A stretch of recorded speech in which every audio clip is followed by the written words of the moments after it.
सोचिए, दिसंबर का महीना, चारों तरफ त्योहारों का माहौल, जश्न की तैयारी। लेकिन क्या हम जानते हैं कि आज से करीब करीब 300 साल पहले, ठीक इसी समय, भारत की जमीन पर इतिहास का एक ऐसा पन्ना लिखा जा रहा था जो सच कहूं तो त्याग और हिम्मत की एक बेमिसाल दास्तान बन गए। तो सवाल यही उठता है ना कि जब दुनिया जश्न में डूबी थी तो दिसंबर के उन सर्द दिनों में यहाँ आखिर हो क्या रहा था। ये कहानी है एक ऐसे साहस की जिसे तोड़ा नहीं जा सका और एक ऐसे विश्वास की जो कभी डगमगाया नहीं।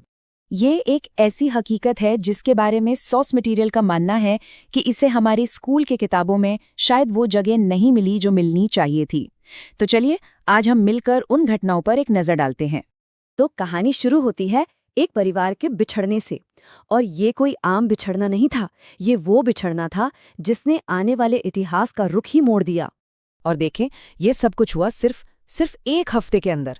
हुआ ये कि मुगल फौजों ने 8 महीने से घेरा डाला हुआ था और आखिरकार 20 दिसंबर 1704 को गुरु गोबिंद सिंह जी को अपने परिवार के साथ आनंदपुर साहिब का किला छोड़ना पड़ा। बस यहीं से वो सिलसिला शुरू हुआ जिसके बारे में हम बात कर रहे हैं। उस रात सोच कर देखिए, सरसा नदी पूरे उफान पर थी। भयंकर अफरा तफरी का माहौल, एक तरफ नदी का तेज बहाव और दूसरी तरफ पीछे से हमला करती मुगल सेना। इसी भगदड़ के बीच गुरुजी का परिवार हमेशा के लिए 3 अलग-अलग हिस्सों में बट गया।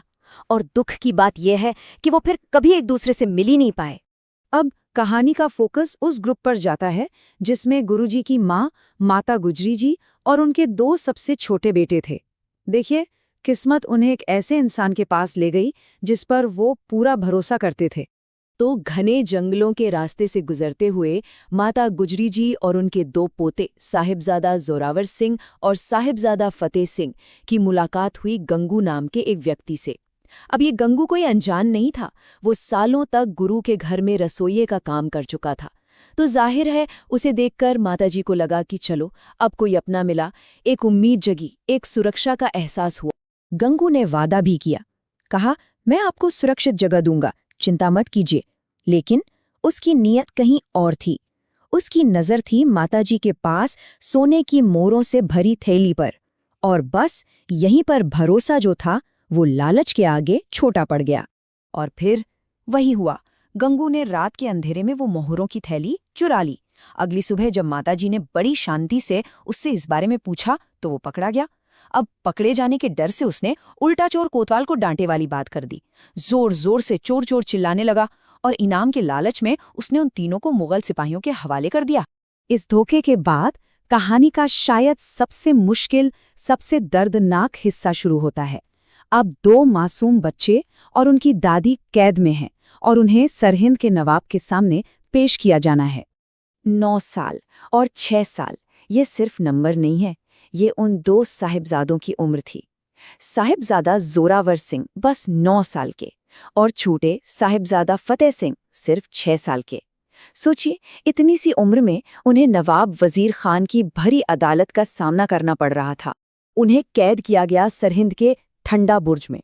इसका नाम ही ठंडा बुर्ज था। ये एक ऐसी मीनार थी जहां दिसंबर की हाड़ कंपा देने वाली सर्दी में नदी की तरफ से सीधी बर्फीली हवाएं आती थीं। मतलब ये सिर्फ एक कैद नहीं थी, ये उनके हौसले को तोड़ने की एक साजिश थी। तो जब अदालत में पहला दिन था, बच्चों से कहा गया कि नवाब को सलाम करो, झुको। लेकिन उनका जवाब एकदम साफ और मजबूत था। उन्होंने कहा कि हमारा सिर सिर्फ एक ईश्वर और हमारे गुरु के आगे झुकता है, किसी बादशाह के आगे नहीं। अच्छा, अगले दिन एक और कोशिश हुई। उन्हें झुकाने के लिए एक चाल चली गई। दरबार का जो बड़ा दरवाजा था उसे बंद कर दिया गया और एक बहुत छोटा सा दरवाजा खुला रखा गया, ताकि जब वो अंदर आएं तो उन्हें मजबूरन सिर झुकाना ही पड़े। लेकिन उन बच्चों की समझदारी देखिए, उन्होंने सिर झुकाने के बजाय पहले अपने पैर उस दरवाजे से अंदर डाले और सीधे खड़े होकर अंदर आ गए। मतलब ये चाल भी फेल हो गई। फिर उन्हें लालच दिया गया, दौलत का, आलीशान जिंदगी का। बस कहा गया कि अपना धर्म बदल लो। लेकिन उनका जवाब ऐसा था जिसने शायद वहां मौजूद हर किसी को चुप करा दिया। उन्होंने पलटकर पूछा कि अगर हम अपना धर्म बदल भी लें तो क्या हम मरेंगे नहीं? मौत तो सबको आनी है, तो फिर हम अपना धर्म क्यों छोड़ें? और अब कहानी उस मोड़ पर पहुंचती है जहां हर तरह की शारीरिक और मानसिक तकलीफ के बावजूद उस परिवार की इच्छा शक्ति किसी फौलाद की तरह खड़ी रही, अटूट। जब माता गुजरी जी को ये एहसास हो गया कि अब आखिरी वक्त आ गया है, तो उन्होंने अपने पोतों को मौत के लिए नहीं, शहादत के लिए तैयार किया। उन्होंने उन बच्चों को दूल्हों की तरह सजाया, उनके सिर पर सुंदर दस्तारें बांधी, कलगी लगाईं। ये शायद एक दादी के प्यार और हिम्मत का सबसे बड़ा इम्तिहान था। 3 दिन गुजर गए, न कोई लालच काम आया, न कोई धमकी। तो आखिरकार वजीर खान ने अपना सबसे क्रूर, सबसे अमानवीय फैसला सुना दिया।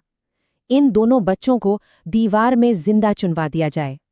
तो जल्लादों ने दीवार बनानी शुरू कर दी। एक एक ईंट रखी जा रही थी और वो दोनों भाई एकदम शांत खड़े गुरबाणी का पाठ कर रहे थे। दीवार पहले उनके घुटनों तक आई, फिर छाती तक और फिर उनके सिर तक पहुंच गई। लेकिन उनका ध्यान नहीं भटका, उनका विश्वास जरा भी नहीं डिगा। इस असाधारण बलिदान ने इतिहास पर एक ऐसी छाप छोड़ी है जो कभी मिट नहीं सकती। तो चलिए अब ये देखते हैं कि इस शहादत की विरासत आज हमारे बीच कैसे जिंदा है। कहा जाता है कि दीवार बनने के बाद गिर गई और बच्चे तब भी जिंदा थे। ये देखकर वजीर खान ने उन्हें तुरंत कत्ल करने का हुक्म दे दिया। और जब ये खबर ठंडे बुर्ज में कैद उनकी दादी माता गुजरी जी तक पहुंची, तो उन्होंने भी अपने प्राण त्याग दिए। तो उन्हीं 2 साहिबजादों की बेमिसाल बहादुरी और बलिदान को सम्मान देने के लिए आज भारत में हर साल 26 दिसंबर का दिन वीर बाल दिवस के रूप में मनाया जाता है। ये दिन उस अटूट साहस को हम सबकी तरफ से एक सलाम है, एक श्रद्धांजलि है। तो आखिर में एक सवाल हम सबके लिए है। साहस की ये कहानी जिसे हम आज वीर बाल दिवस के तौर पर याद करते हैं, ये हमें आज के ज़माने में अपने विश्वास, अपने उसूलों और अपने हिम्मत के बारे में क्या सिखाती है? ये एक ऐसा सवाल है जिसका जवाब हम सबको अपने अंदर खोजना चाहिए।